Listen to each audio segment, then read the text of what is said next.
ಜಿಲ್ಲಾದ್ಯಂತ ಕಳೆದ 3 ದಿನಗಳಿಂದ ಕೂಡ ಮತ್ತೆ ಮಳೆ ಚುರುಕನ್ನ ಪಡೆದುಕೊಂಡಿದ್ದು ಇಲ್ಲೂ ಕೂಡ ಹಲವು ಸಮಸ್ಯೆಗಳಾಗಿದೆ. ಪ್ರಮುಖವಾಗಿ ನದಿ ತೊರೆಗಳು ಹಳ್ಳ ತೊಳ್ಳಗಳಲ್ಲಿ ನೀರಿನ ಪ್ರಮಾಣ ಹೆಚ್ಚಳ ಆಗ್ತಾ ಇದೆ. ಕಾವೇರಿ ನದಿಯ ನೀರಿನ ಮಟ್ಟ ಏರಿಕೆ ಆಗ್ತಿರೋದ್ರಿಂದ ಮೈಸೂರು ಹಾಗೂ ಕೊಡಗು ಜಿಲ್ಲೆಯ ಸಂಪರ್ಕ ಕೊಂಡಿಯಾಗಿರುವ ಕೊಪ್ಪ ಸೇತುವೆ ಬಳಿ ನೀರಿನ ಮಟ್ಟ ಗಣನೀಯವಾಗಿ ಏರಿಕೆ ಆಗ್ತಾ ಇದೆ. ಕಳೆದ ರಾತ್ರಿ 2 ಜಿಲ್ಲೆಯ ಸಂಪರ್ಕ ಕಡಿತಗೊಳ್ಳುವ ಭೀತಿ ಹಿನ್ನೆಲೆಯಲ್ಲಿ ಕೊಡಗು ಹಾಗೂ ಮೈಸೂರು ಜಿಲ್ಲೆಯ ಪಿರಿಯಾಪಟ್ಟಣದ ಪೊಲೀಸರನ್ನ ಸೇತುವೆ ಬಳಿ ನಿಯೋಜನೆ ಮಾಡಲಾಗಿತ್ತು.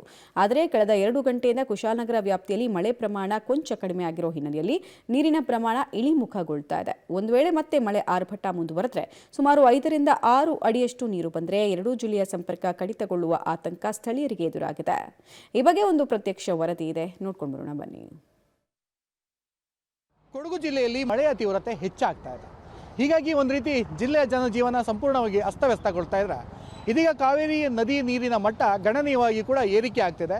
ಕಳೆದ ರಾತ್ರಿನೂ ಕೂಡ ಬಹಳ ಧಾರಾಕಾರವಾದಂತಹ ಮಳೆ ಬಂದಂತಹ ಪರಿಣಾಮದಿಂದಾಗಿ ಇದೀಗ ಕಾವೇರಿ ನೀರಿನ ಮಟ್ಟ ಕೂಡ ಹೆಚ್ಚಾಗ್ತಿರ್ತಕ್ಕಂಥದ್ದು.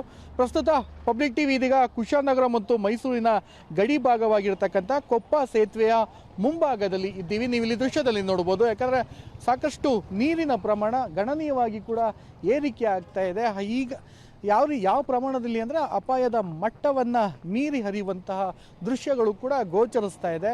ಇದು ಕೊಡಗಿನ ಬಹುತೇಕ ಭಾಗಗಳಲ್ಲಿ ಸಾಕಷ್ಟು ಮಳೆಯಾದಂತಹ ಪರಿಣಾಮದಿಂದ ಇದೀಗ ನೀರಿನ ಪ್ರಮಾಣನೂ ಕೂಡ ಅತ್ಯಂತ ಹೆಚ್ಚಾಗಿ ಕೂಡ ಕಂಡು ಬರ್ತಾ ಇರ್ತಕ್ಕಂಥದ್ದು ನಾವಿಲ್ಲಿ ದೃಶ್ಯದಲ್ಲಿ ನೋಡ್ಬೋದು. ಯಾಕಂದರೆ ಆ ಪ್ರಮಾಣದಲ್ಲಿ ನೀರು ಹರಿವಿಗೆ ಕೂಡ ಏರಿಕೆ ಆಗ್ತಿದೆ. ಮತ್ತೊಂದೆಡೆ ನನ್ನ ಬಲಭಾಗ ಸೇತುವೆಯ ಬಲಭಾಗಕ್ಕೆ ಹೋಗಿ ತೋರಿಸ್ತೀನಿ. ಯಾಕೆಂದರೆ ಯಾವ ಪ್ರಮಾಣದಲ್ಲಿ ನೀರು ಹರಿತಾ ಇದೆ.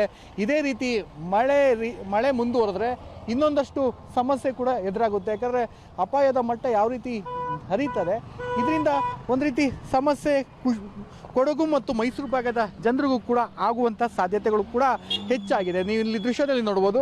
ಒಂದು ಬ್ರಿಟಿಷರ ಕಾಲದ ಸೇತುವೆ ಏನಿದೆ ಆ ಸೇತುವೆಯ ಕೆಳಭಾಗದಲ್ಲಿ ನೀವು ನೋಡ್ಬೋದು. ಯಾಕಂದರೆ ಪ್ರವಾಹದ ಭೀತಿ ಅಕಸ್ಮಾತ್ ಒಂದು ವೇಳೆ ನೀರಿನ ಪ್ರಮಾಣ ಏರಿಕೆ ಆದರೆ ಆ ಒಂದು ಹೋಲ್ನಲ್ಲೂ ಕೂಡ ಹೋಗುವಂಥದ್ದು ಕೂಡ ಗೋಚರಿಸುತ್ತೆ.